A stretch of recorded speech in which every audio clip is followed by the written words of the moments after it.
ഈ മണ്ണിൻ ശരീരം മാറും, മണ്ണോടു ചേർന്നങ്ങു ചേരും. എന്നാൽ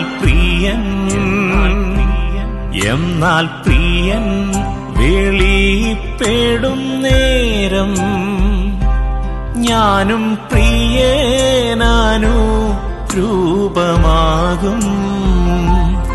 എന്റെ പ്രിയൻ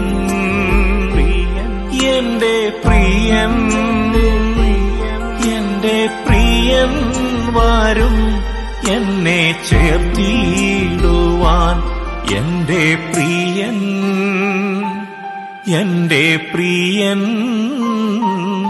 എന്റെ പ്രിയൻ വരും എന്നെ ചേർത്തിടുവാൻ.